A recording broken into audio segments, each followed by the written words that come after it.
Good morning. Good morning. Welcome. Welcome. Today, I'm coming from you, or to you live from Cape Town. Unfortunately, I don't know what the day looks like because I haven't been out of my room this morning, but warm welcome. And today we are doing a political update and talking about a whole host of issues with my good friend, David Ansara. And I'm really happy to have David back today. And I think it's such a fantastic follow-up from last week when we had David Root on. So really excited for this. I'm thankful for everybody joining us this morning. And without any further ado, let's get the show started. Here we go.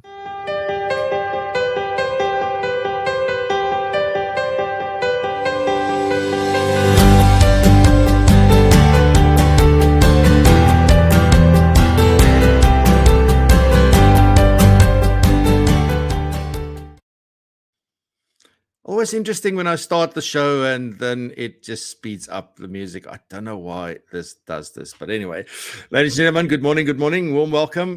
Coming to you, as I said, from a hotel room somewhere in Cape Town. And really excited to be here today. I've got a much better setup now for traveling. It makes it so much easier. I really travel light now. It's amazing how initially you think you plan out everything and you have this suitcase full of things, and then a couple of years later, instead of, and I still had a picture somewhere on LinkedIn, I posted a picture about my whole traveling setup, and it's a post that did very well. And now it's a laptop, a camera, and a microphone. It's crazy just how, you learn over time what you really need and what really works. But also, there's new things that come out all the time and that's being released that makes it easier for us to be able to travel and live stream. Can you believe this? Live streaming from anywhere. It's absolutely amazing in good quality, although I shouldn't be touching the table, it seems, because the microphone is doing this. Anyway, good morning, warm welcome. As I said in the intro, David Ansara is my guest this morning. I'm so happy to have him back. It's been a while. It's been too long, David, but thank you very much for being here. I really appreciate it.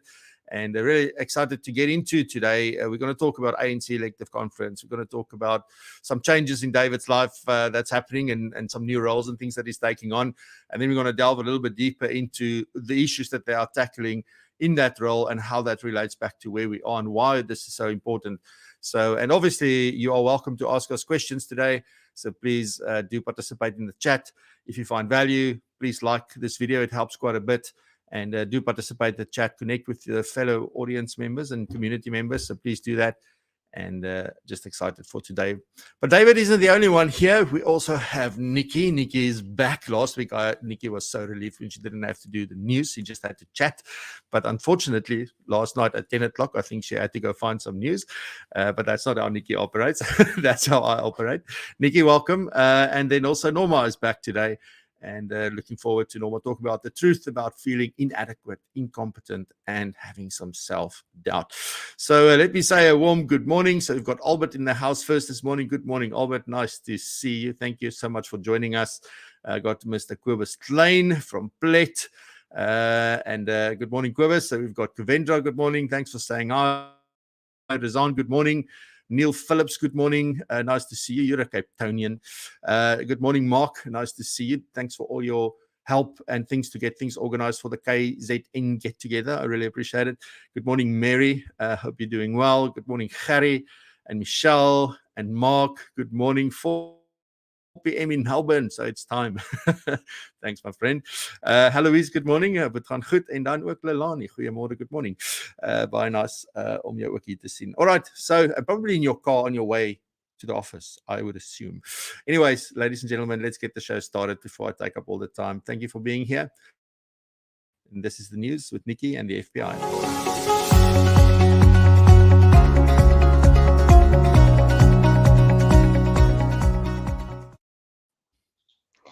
Hi, good morning, everybody. Yes, Francois, actually 7 o'clock last night. I was putting this together, but not 10 o'clock. 10 o'clock, I was sleeping. So let's get right into it. A few notices came from the FSCA this week. The first one was that they fined IFX Brokers Holdings 50,000 Rand for contravening financial sector laws. Now, what this company did, They offered their clients the means to trade contracts for difference, CFDs, through two trading platforms. They have a Category 1 license and they are authorized to provide advice and render intermediary services in respect of several products, inclusive of derivative instruments, but exclusive of Forex instruments. And they were not an authorized ODP as envisaged in those regulations, and that is why they got fined. So that notice came out this week. Then, for those of us or our members and everybody listening who deal directly in the financial markets, the FSCA also published 3 discussion papers on the proposed amendments to the JSE equity rules, derivative rules, as well as the interest rate and currency derivative rules this week, and the disciplinary matters and penalties. So there is a period of 14 days that you can use to object to these papers. So if this is in your ballpark where you work, please go have a look at this. It might be interesting. Then also remember that responses regarding the unclaimed benefits as well as the crypto assets are due next week. One is earlier in the week, and I think the crypto assets is towards the end of the week. Then, in bad news for all of us, the Reserve Bank's Monetary Policy Committee raised interest rates yesterday by 75 basis points, taking its hiking cycle since November 2021 to 350 basis points, and the prime lending rate is now 10.5%. The bank is concerned about broadening inflation pressures, but in good news, 2 of the 5 MPC members voted for an increase of only 50 basis points, suggesting that the tightening pace may slow. The split decision belied the hawkish tone of the statement that was read by SA Reserve Bank Governor Letseya Kanayo. Consumer inflation in October ticked up to 7.6% on an annual basis, but it's still well above the Reserve Bank's 3% to 6% target range. So we will see what happens next time, if they will up it again, or maybe we will get some relief there. Then there were also some developments in the court this week that is quite interesting. People who knowingly help taxpayers to get rid of assets in order to frustrate the collection of tax should take note of a recent case that gave clarity on the way the Revenue Service can apply the Tax Administration Act. They can be held jointly and severally liable when there is a tax debt owed to the fiscus. This follows a declaratory order by the Western Cape High Court in a case between well-known businessman Christo Wiese and 3 others, including a former employee of the advisory firm ENS Africa and SARS. The decision relates to the dissipation of a 217 million rand loan that was owed by a company associated with Wiese, Titan Share Dealers was their name, to another company associated with him, Energy Africa, and declaring a dividend in specie to the same amount to its shareholders' company and then on to the ultimate shareholder. Now, SARS held at that time of the dissipation, Energy Africa had a tax debt of around 940 million to SARS, dating back to transactions in 2007. And through this process, they then did try and avoid paying this tax. Now, this judgment is particularly important from a legal perspective because it has sharpened SARS's teeth in terms of tax recovery and enforcement tactics. The matter revolved around a concept of a tax debt and when it is due and payable. So the end of this is it is important to note that providing any such assistance, whether the changing of a loan claim to a dividend in specie, the dissipation of an asset, the transfer of an asset from one entity to another, or the donation of an asset, well knowing that there is a tax debt payable to the fiscus, can potentially lead to personal liability. And I think if we can get a hold of that ruling, it will be really interesting to see what they base it on. So if you have not noticed, today is the 25th of November, and in a month it's Christmas. So almost there. Thank you very much, Francois, and have a wonderful weekend, everybody.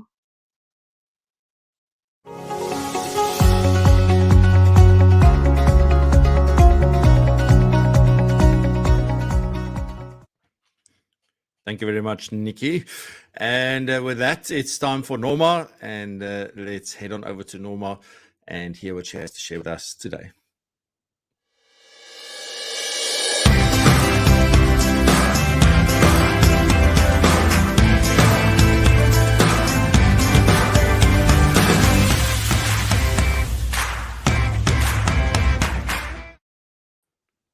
Welcome, everybody, and another part of the show.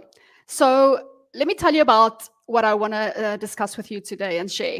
So this is the topic, the truth about inadequacy, incompetency, and self-doubt.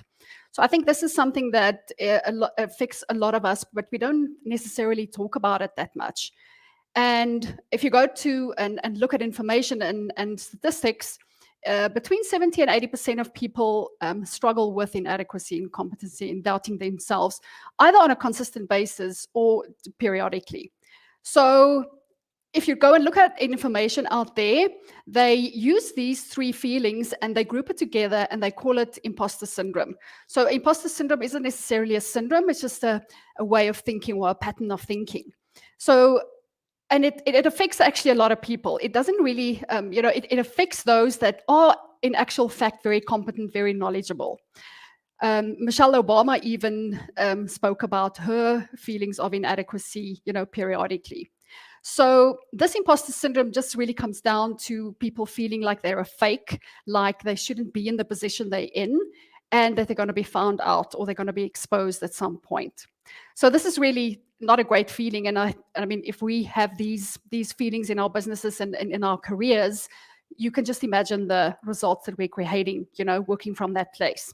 So let's just break it down a bit today. So I want to talk about what creates it, where does it come from? And then if this is something we don't want, what can we do to create the opposite of it?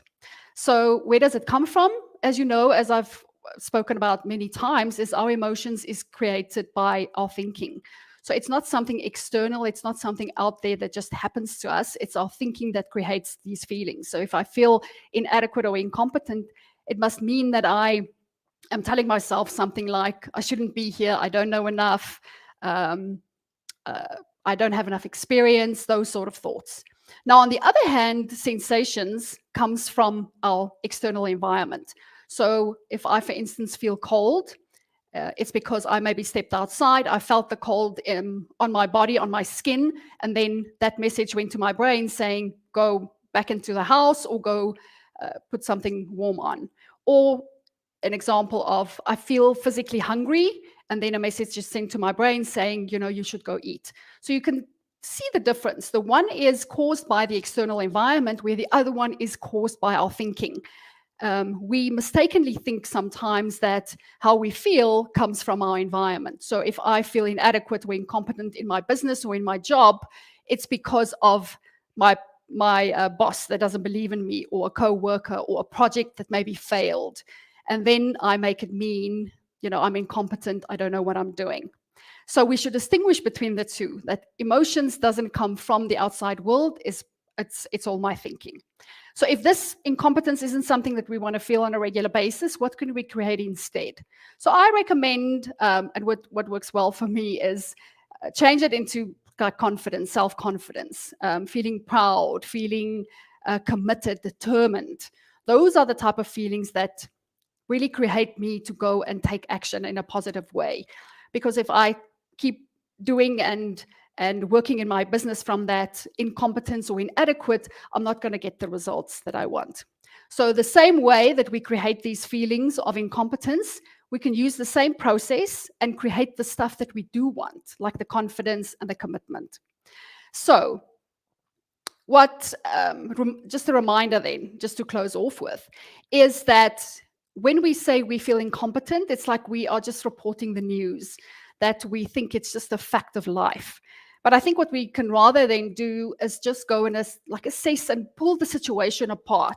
So if a situation at work makes me feel incompetent, just go look at the situation. And don't necessarily say that this project failed.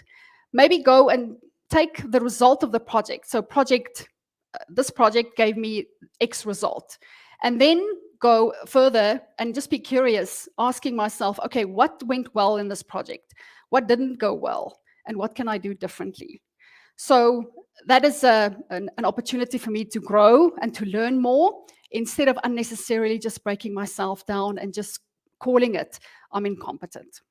So I hope that helps for those out there that have periodic or constant feelings of inadequacy. Thank you for being here. I'll be back next week.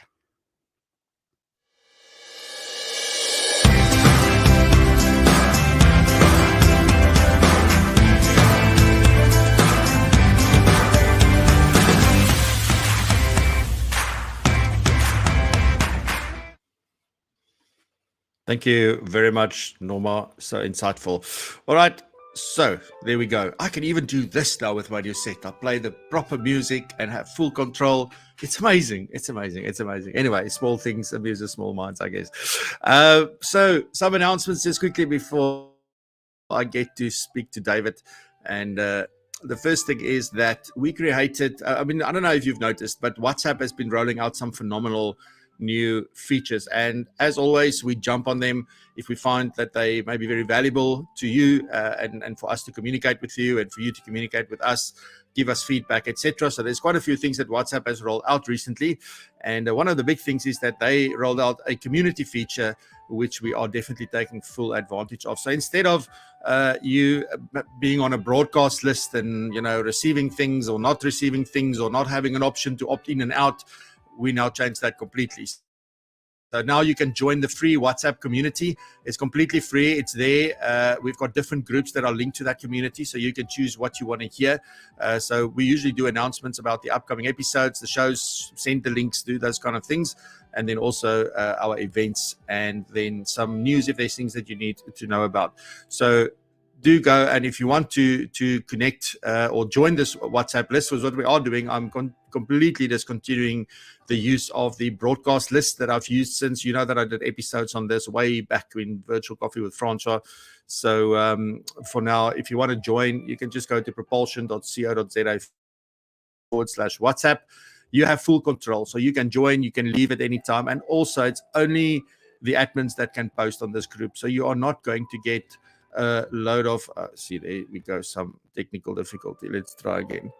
I don't know what's happening. Anyway, let's put the music off. So but you have full control over leaving and what you want to get and not get.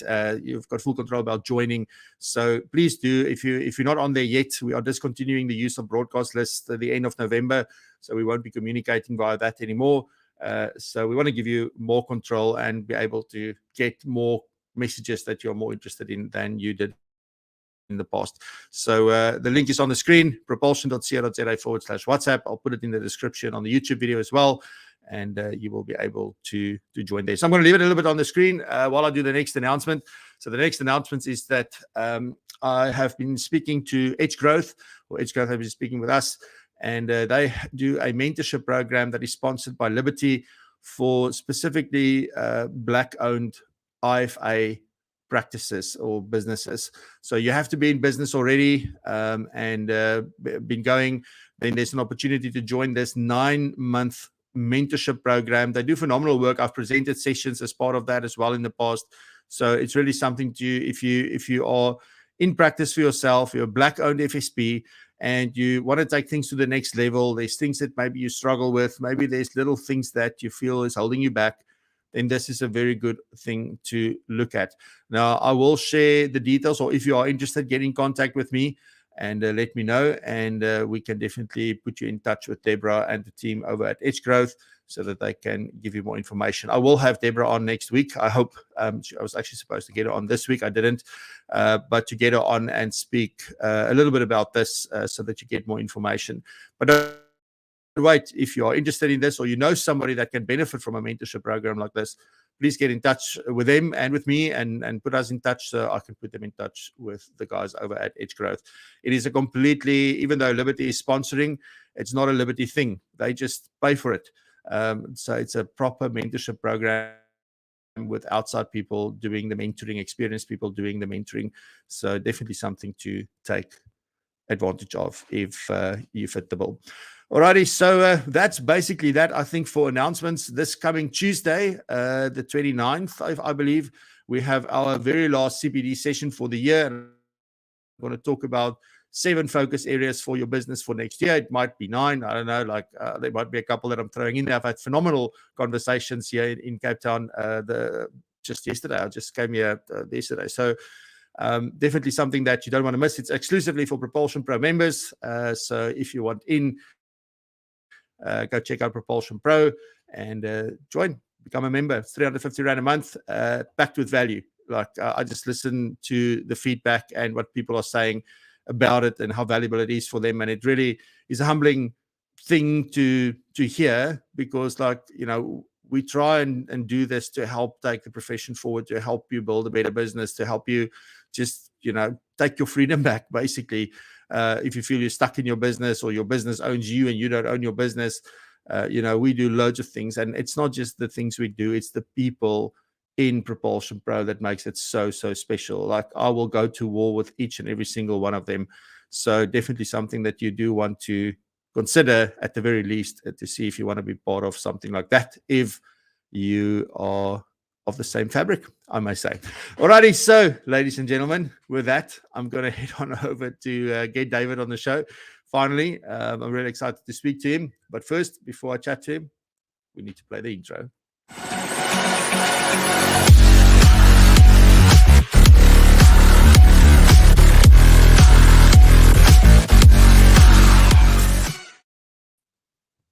Mr. Ansara, welcome back to PROpulsion Live. Francois, it's great to be back. Always a pleasure to speak with you. And I first started chatting with you back in the virtual coffee with Francois days. So I've been trained to always have my cup of coffee with me. So I still haven't let go of that habit. Fantastic. I must just tell you, like, you're giving me goosebumps now. Like, I can't, like, yesterday I did a coffee here in the room when I woke up, and it's like never again. So I didn't have a coffee today. You've become a coffee snob. Yeah. It's like, I must say, sometimes I feel guilty for being a bit of a snob like that as well. But you know what? Standards, we got to raise the bar. And like, life is too short for bad coffee. Absolutely. Ladies and gentlemen, for those of you who don't know who David is with the Center for Risk Analysis at the moment. Not for very long anymore. I'll share with you what's happening. But David has been, when I got to know David back in 2018, he was the Chief Operating Officer for the Center for Risk Analysis. I mean, they do loads of things. I'll let David explain a little bit about what they do again. But it's been a phenomenal ride to get to know David. He's very well versed in the arena of politics, which I'm not. So that's why I get David on, because he really has a way of explaining things and things what they see. Because the Center for Risk Analysis obviously looks at risks and things that are coming, things that's happened, and what they think, where things are going. So really a phenomenal role that they play. And but now David has been appointed as the Chief Executive for the Free Market Foundation from January 2023. So David, massive congratulations from us. I watched your introductory talk already, where you said like what your vision is and all of those good things. So really excited to talk about everything and the roles of all these sort of bodies in South Africa. But let me cut that short. Just once again, warm welcome to the show. And I really look forward to our chat today. Yeah, me too, Francois. So yeah, as you say, I'm with the Center for Risk Analysis for now, and we focus a lot on the political environment, but also the policy space, because the policies are what politics gives expression to, and that impacts on our clients very much. So we spend a lot of time analyzing legislation, regulations, and looking at political trends to see how those might play out into the future. So we help our clients to understand where South Africa is at the moment, where it's coming from, and where it might be going in the future, to help you prepare your strategic position accordingly. So do a lot of scenario planning. We have our weekly risk alert, which comes out on a Monday morning first thing. So that frames for you the issues in the environment that you need to be focusing on most carefully and attentively. Yeah, and then we produce a lot of reports. We have our daily YouTube channel, which I host, and that has been very popular as well. So yeah, we're a very busy bunch. Yeah, absolutely. Like and then there's a newsletter you do every Saturday, usually. Sometimes they come out on a Sunday, I guess, when life gets busy. But usually, like, and I don't know if that was a personal thing. I mean, is that a personal thing you did? That's got nothing to do with that. But is that Yes. just David's thoughts on life? Yeah, so I really enjoy writing, reflecting on my environment and broadening my lens. So I'm not just interested in what's happening in politics, and I think it's good to writing is an amazing tool for expression and for clarifying your thinking as well. So I find the more that I write, the easier my job becomes in terms of analyzing what is happening around me and just crystallizing my thinking.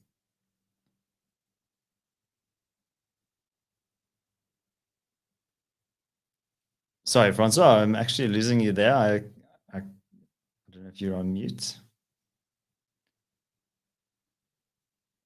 because you were kind of popping in and out. Let's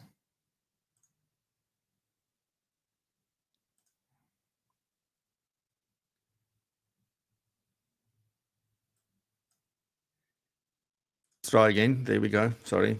Okay. I don't know what Yeah, it is. I can hear you now. Yeah, you should hear me. Thank you for letting me know. That would have been fun. Now what I wanted to ask is, if you think about, you're saying like writing is a good way to crystallize, but don't you also find that writing makes it so much easier to do stuff like the YouTube channel and to talk to people and to just have, if I think about how time has gone down, the amount of time that it takes me to prep for something, whether it's a talk, whether it's an episode of this, whatever, I found that when I wrote a lot, it made it easier to almost think on your feet. Did you also find that? Yeah, absolutely. And I think sometimes, particularly if you're dealing with a complex problem or an issue in your life, you can kind of get stuck in a loop where you're constantly mulling over this thing. So getting the thoughts out of your head and onto the page gives you a bit of perspective. So I think that's very useful. But also, like you say, it has application across other mediums as well. So if you think of something like a YouTube video, it needs a structure, it needs conceptual consistency, it needs one particular hook or idea that it's trying to convey. So that I think is very useful. And so writing just helps you in so many spheres of your life, and it's what we do a lot of at a think tank like the Risk Analysis. Also, my new organization, the Free Market Foundation, I'm going to be doing a lot of that as well. Yeah, awesome. Right, so let's get into the conversation, David, because now I can talk for the entire episode just about this stuff, because it's a very interesting thing actually for me. But anyway, so let's talk about the upcoming ANC elective conference, right? So it's this time of the year. I know usually December, and I'm keen to know, are there any things that you have identified and emerging policies and things that you think are putting things at risk, or things that they want to change that may not be what we want? I don't know. Is there anything like that? Or are there any changes that you think is upcoming or coming up that might be even good, that we can be excited about? Like, where are we with this? Well, I would say that probably a good way to assess this conference is that it's going to be continuity and change.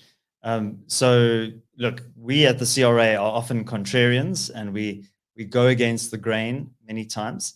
But I think that it is safe to say that Mr. Ramaphosa will hold on to the position of president. This is an elective conference, so a number of the National Executive Committee, it's about 100 or so people, they're up for election. Then also the top six, the so-called top six, so the president, the deputy president, secretary general, deputy secretary general, treasurer, etc. But I think the spot to be looking out for is that deputy presidency, and one of the front runners there is Paul Mashatile, and he has actually been occupying a number of different portfolios. He's the acting secretary general, he's the current treasurer, and also Deputy Secretary General as well, because Jesse Duarte passed away. And Ace Magashule, who was the Secretary General, was suspended from that post for allegations of corruption and so on. So, I think he is personally somebody very interesting to watch. He's played his cards quite close to his chest. and seems to have built up a bit of a broad coalition of support there. So I would say he's somebody to watch. But I wouldn't expect any great surprises if you kind of look at the spread of delegates across different provinces. But by their very nature, surprises take you by surprise, and so the estimates in terms of provincial support, those aren't guaranteed necessarily. So if you had to look at the number of delegates from a province like Limpopo and Mpumalanga and KwaZulu-Natal, which are the largest delegations, the delegates actually vote in their individual capacity. So they're not voting necessarily as a bloc. So there could be opportunities for kind of swaying individuals. But obviously that would have to take place on quite a large scale in order for loyalties to shift. You can also have delegates nominated from the floor at the last minute. So that requires, I think, about 25% worth of support in order for that to be valid. So we could see at the last minute somebody come in and be nominated. And we have had surprises at previous conferences before. So in 2017, the Nasrec Elective Conference, we had David Mabuza, who became deputy president. His Mpumalanga voting bloc was actually not committed. So those votes were up for grabs, and at the last minute, they swung towards President Ramaphosa, and Mr. Ramaphosa won by a very faint margin. So there are going to be, like last time in 2017, about 4,100 voting delegates. And I think last time Mr. Ramaphosa won by a margin of about 135 delegates, something like that. So it was a wafer-thin margin. But what's very interesting is, unlike last time, it was a wave of popular support, Mr. Ramaphosa was able to build this broad coalition. Now he's in a considerably weaker position. So even though the party is still in support of him, his authority has diminished, his standing has been tainted by the Phala scandal, where all of that foreign currency was found in his furniture, which raised a lot of uncomfortable questions for the president. So even if he is able to escape legal liability, the perception that he once had this public image of being somewhat detached from the grubby internal politics of the ANC, now is kind of just maybe seen as guilty of kind of committing the same kinds of malfeasance. So that's a problem. And in many respects, the lack of a strong challenger, I think, also suggests that perhaps the leadership of the party is seen as a bit of a poisoned chalice, that the ANC itself is much weaker. And to be the one who is now leading the party, you could be associated with that decline. So if we think about what's happened since 2017, it's been a pretty eventful few years, right? So Mr. Ramaphosa was voted in as president of the country in 2018, May 2019. And, wave of so-called Ramaphoria and popular support, very high expectations. We at the CRA were always somewhat skeptical of the so-called reform agenda, and we were vindicated in that, because a lot of the policies that then came through was either more of the same, the status quo, or even more radical policies in some respects, if you think of expropriation without compensation, national health insurance, etc. So, now he's considerably weaker. We've had in the intervening years those major riots. There was the COVID pandemic. There has been this very poor showing of the ANC at the local government elections last year. So, a lot of headwinds facing the party, and Mr. Ramaphosa is going to have to deal with that. Doesn't really seem to have an appetite for the kind of the big fundamental changes and reforms that are needed to unlock growth in South Africa. And just something that I'm thinking at the moment, David, is, you think when he came in, as you said, it was very popular. And I think the whole of South Africa was hopeful to say, you know what, now things will change. Here's a guy that, you know, is almost above reproach, and there's like, it's going to be good.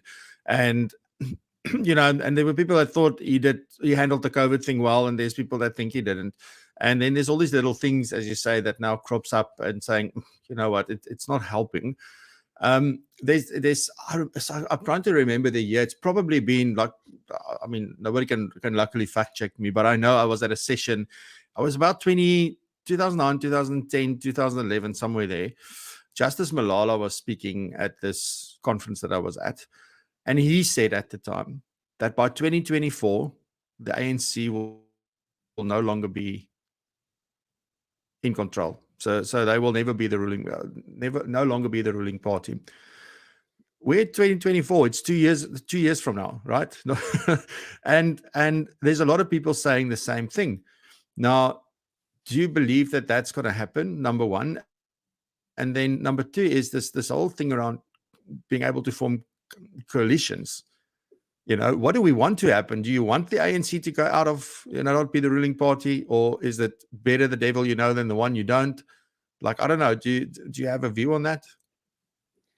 Well, so I think if we look at the electoral arithmetic in the last election in 2019, the ANC got 57.5%. So for them to lose their majority, they're going to have to go down by at least 8%. Most they've ever gone down by was about 4.5% between elections. So that's going to be a pretty big downward leap. But look, in the last local government elections, they got 46%. If you had to add up all of the municipalities that were contested, that's what that aggregate number would be. There is typically a bit of a differential between local government performance and national and provincial. But nevertheless, they are seen as a party on decline. You know, it's very difficult to kind of change that narrative and arrest that decline. So there are some pretty big headwinds facing the party, right? So the one is an internal financial problem. Cash flow is very difficult, you know, because of campaign and party financing laws. There's now the requirement for transparency. A lot of companies that were previously donors are now, they've had their fingers burned because of all the problems with corruption, and they're a bit hesitant to support the party. And, you know, that also reflects the macroeconomic conditions as well. So in the run-up to the local government elections, they weren't able to pay their staff in the ANC. So the ability to run big campaigns and, you know, hire buses and sound systems and all of those things that make a campaign work, it's going to be quite difficult, right? The other headwind is the changing demographic profile of South Africa. So a lot of ANC supporters still resides in the provinces in the rural hinterland of South Africa. So often when you look at some of these by-elections, you'll see that in the rural areas, the ANC is still getting 60, sometimes 70%, depending on where you are, of course. So they're very much reliant on rural constituents. But South Africa is actually a rapidly urbanizing society. A lot of people, because of the lack of economic opportunity in the rural areas, are leaving to the cities to go and pursue better economic opportunities for themselves. Even though that might mean you live in squalor in a squatter camp, it's still better than you know, scratching around on a barren piece of dirt in the countryside. So when you arrive in the city, then you get exposed to different political organizations and ideas, and that makes you much more open and predisposed to voting for the opposition. And Gauteng is essentially an urban province, and I think that's going to be a key battleground in the next election. We're very likely to see Gauteng as a province being lost by the ANC. And I think what's happened in Joburg and Tshwane, that's, I think, a leading indicator for what we're going to see in Gauteng. So there are a few scenarios for the ANC at the national level. So the one is that they just squeak by with just barely more than 50%, and they hold on to power. That doesn't mean that they're necessarily going to be able to achieve all of the things they want to achieve at the legislative level.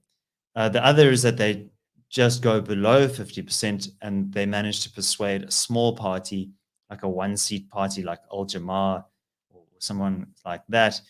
The Good Party, Patricia de Lille, she's already in the cabinet, so I'm sure she could be persuaded to join the ANC. So, that would just get them over the line. It would be very interesting if the ANC gets below, say, 46 or 45%, and they're not able to get enough of the smaller parties to join them.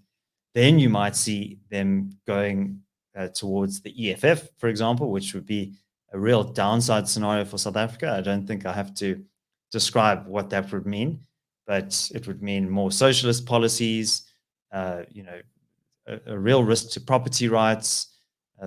The EFF would be pushing for a kind of nationalization of key industries, which is a big part of their agenda.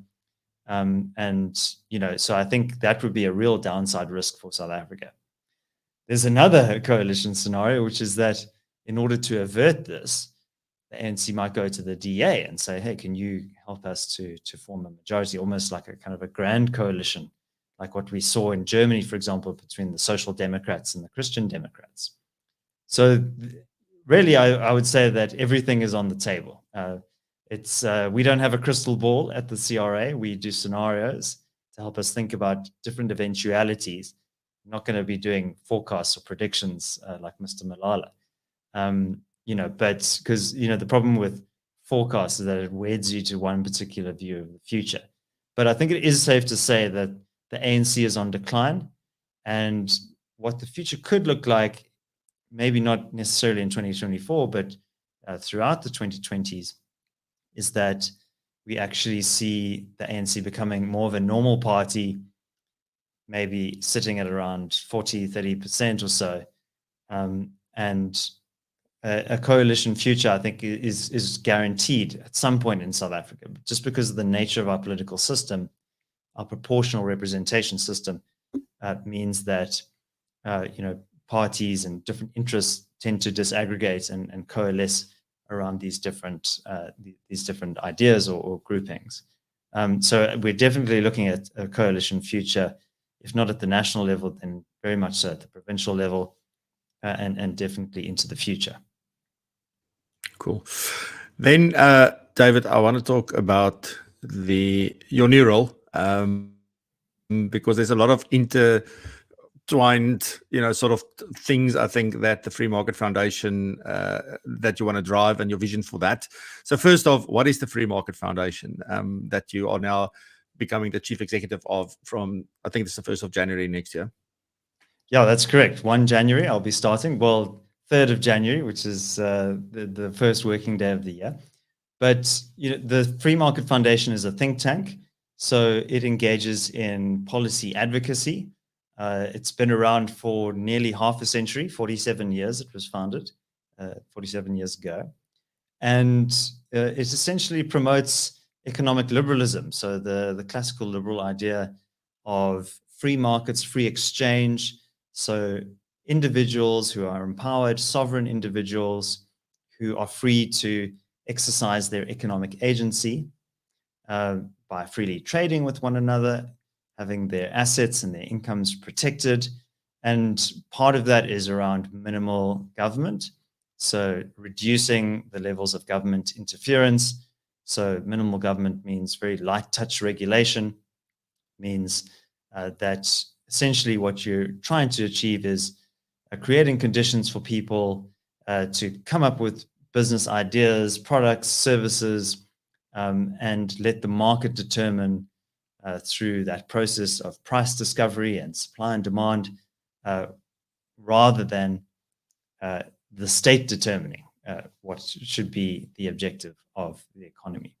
And actually, when the state gets involved, we tend to have a lot of perverse incentives, a lot of over-regulation that constrains commercial activity, and a lot of distortions of those natural market signals.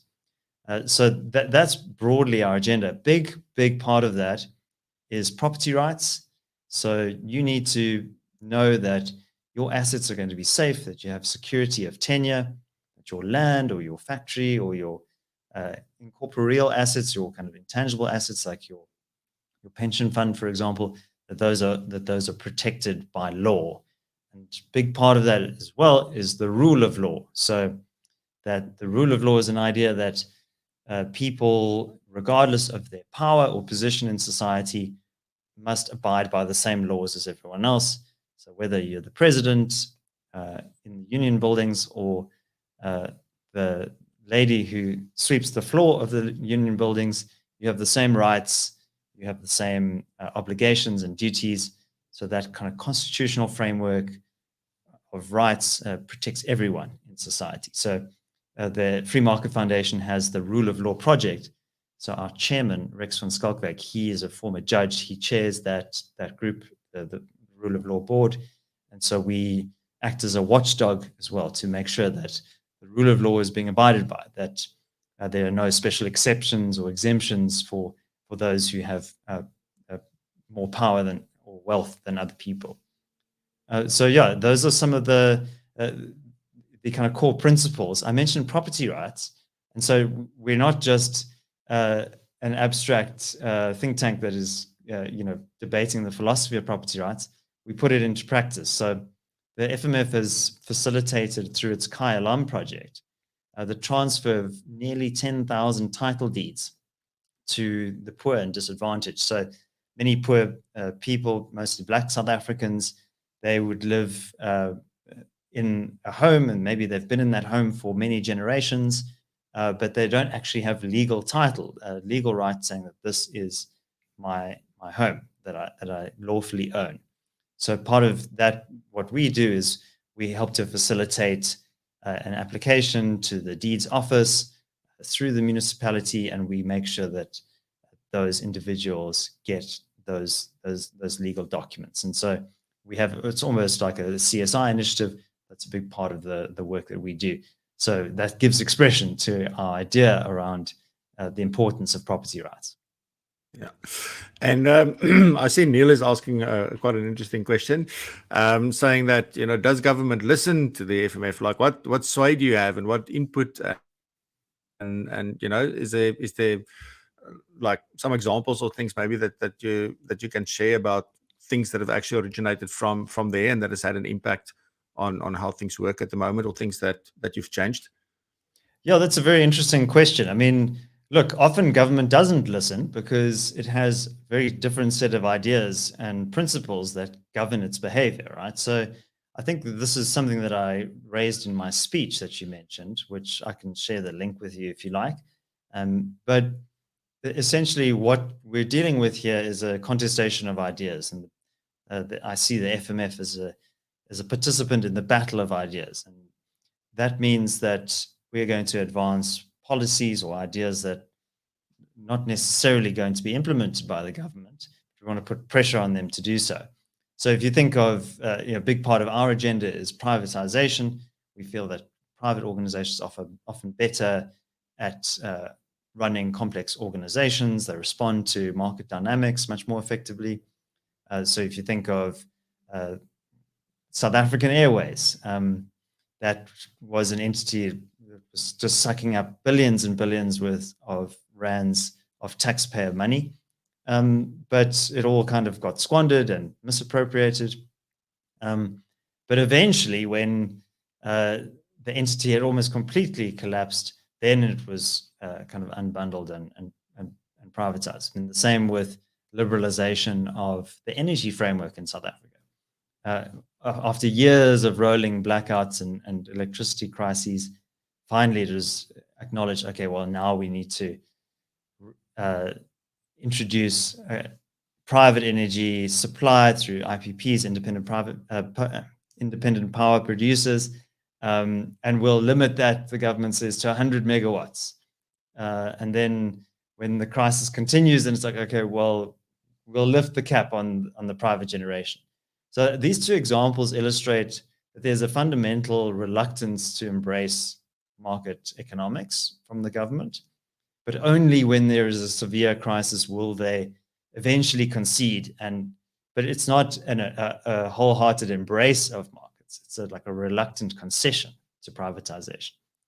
So part of how we see our role is creating that pressure, eloquently describing what the potential policy alternatives could be, and trying to push society towards embracing those ideas. And politicians respond to social changes. We often think of politicians being the leaders and them pioneering the social changes, but actually often they're responding to social change. So we see our role as influencing the marketplace of ideas, creating sympathy towards private enterprise. But also part of it is pressure, right? So litigation is one tool that you can have in your arsenal.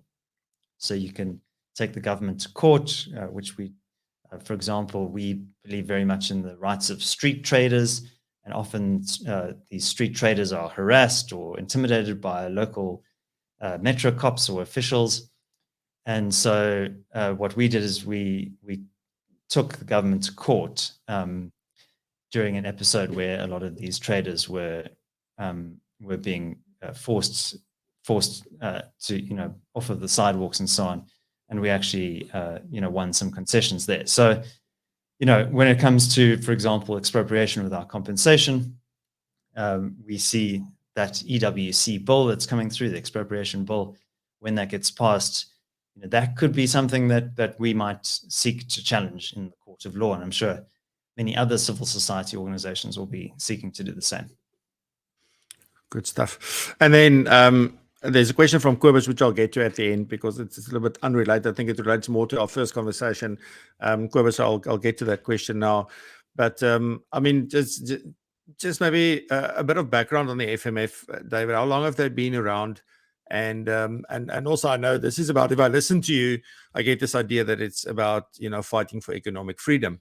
Now, there's another party that does that as well, but I think there's a like an opposite agenda here. Like it's not the same thing. It is. I think there's a massive difference in saying and doing. But I mean, like if you are fighting for economic freedom for everyone, and for having rights and owning things outright that's yours, just maybe if you can comment on that a little bit as well. Yeah, so we are economic freedom fighters at the FMF, but very different to the economic freedom fighters who wear the red berets. So those guys, they want state ownership. They want to eliminate private ownership because they think that is exploitative, to use their terminology. But our belief is that by spreading power down and out and in empowering individuals through private rights, individual rights, property rights, that is the path to true empowerment. That is how you create true prosperity. And part of that is limiting state power, limiting that concentration of power that tends to occur naturally by politicians.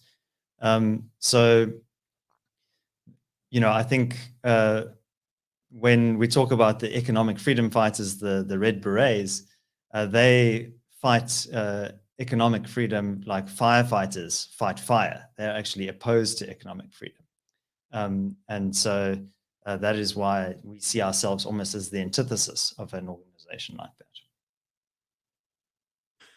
Then I do want to ask you Kobus's question. Kobus is asking if you can advise on the future of independent politicians standing to become president of our country. Is that a possibility?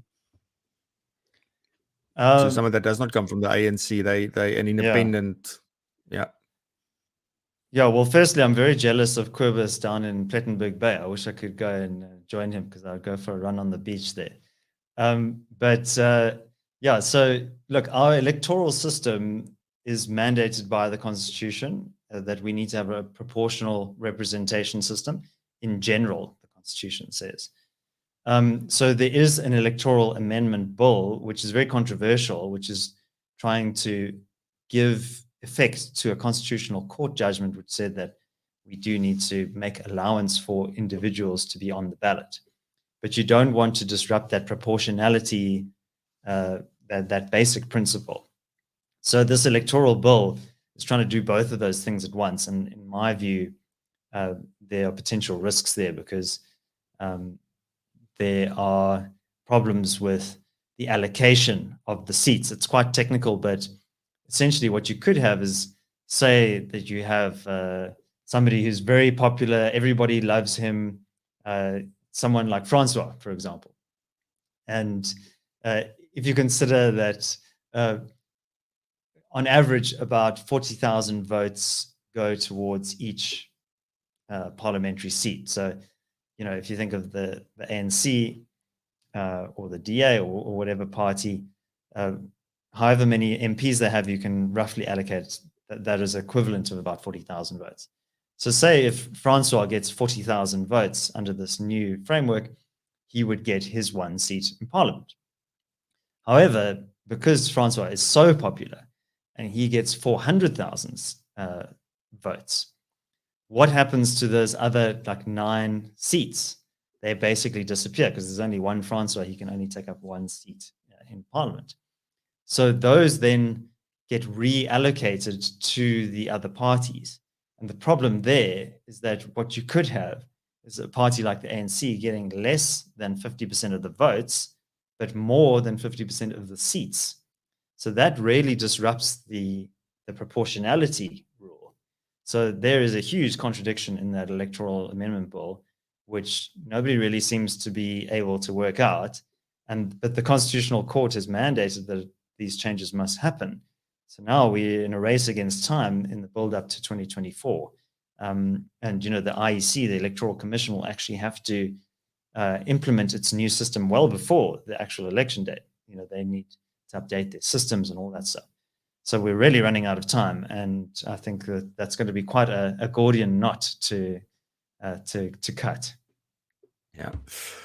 David, any last thoughts on, you know, I think one of the questions in my mind is, you know, what the FMF is doing and, you know, what you stand for and what you're fighting for, and all of that is the things that we want to see and hear. Absolutely. And I think maybe adding on to Neil's question around, you know, does government listen? I guess the question then becomes, is this a path worth pursuing? Well, definitely, I think it is, Francois. You know, I think I would say that there are a lot of challenges in South Africa at the moment, and a lot of very, very deep systemic problems, right? But I would say that if your response to that is passivity and inaction, then you're not going to improve those issues. And you know, we really don't have much of a choice, to be honest. If you believe in this country, if you love this country, then, you know, and if you value individual freedom, people's ability to make a better life for themselves, then you have to get involved. You have to get stuck in. And sometimes that means having some uncomfortable conversations about, well, you know, is this government actually really serving our interests? Maybe I should speak out. One way to do it, if you don't feel that you're able to put your head above the parapet, is you can support organizations that do that, right? I mean, I see the FMF acting as a shield, right? So a shield that can protect you and your rights, but can also advance those controversial arguments that will attract retaliatory fire. But, you know, you need to also support that organizations like that, like the Free Market Foundation, like the Institute of Race Relations, like Sakeliga, the business group. You know, these are organizations that are fighting for your rights, but they also need help. They need support as well. So if you care about those causes and maybe you feel like you yourself are not able to take those risks, then you should definitely lend financial support or other kinds of support to organizations like that. Yeah, there's a Austrian economist and philosopher named Friedrich Hayek, and he wrote in this book, The Road to Serfdom, that nothing makes conditions more unbearable than the knowledge that no effort of ours can change them. So it doesn't mean that you must be a sunny optimist and be part of the good news brigade and say, oh, no, everything's fine, when actually things are not fine. There's riots and electricity blackouts and everything. But this is part of the process of transition, of change. And, you know, there's an opportunity to push for change in a positive direction. So we need to be realistic about the problems that the country is facing, but also have a sense of faith that our actions can lead to better outcomes. Absolutely. David, thank you so much. We're out of time. I can't believe it. So thank you That's very sad. much. We always do the best. Neil is saying he sincerely wishes you all the best at the FMF. Your work is invaluable. And thank you. Thank you. So thank you very much for your time. Thanks for your input. Thanks for being a big part of this show over the years, you know, giving us these updates and your thoughts and shares and things. It's really valuable, and really wishing you all the best in your new role. And we'll definitely keep in contact and chat. I'm sure there will be things we can talk about still in the upcoming seasons. So just wishing you all the best, and thanks for joining us today.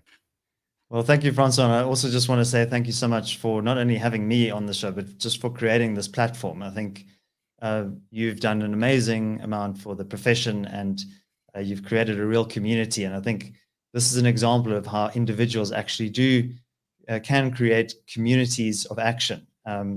And not only just about sharing insight, but actually building. These are the building blocks of what we call society, and it's very, very important, the work that you're doing. I appreciate that. Thank you so much. Good stuff. Have a good weekend. Thanks, David. Cheers, Francois.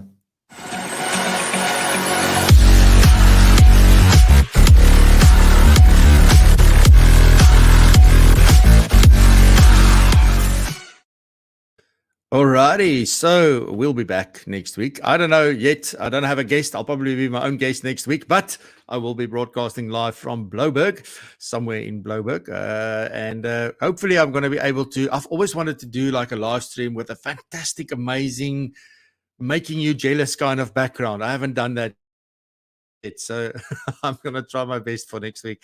But anyway, ladies and gents, thanks for being here. We'll be back next week. Same time, same place. Join us, please, and like this video, subscribe, share with others, and enjoy your weekend. Be blessed and prosper, and continue to raise that bar as high as you can. I'll see you next week. Bye-bye.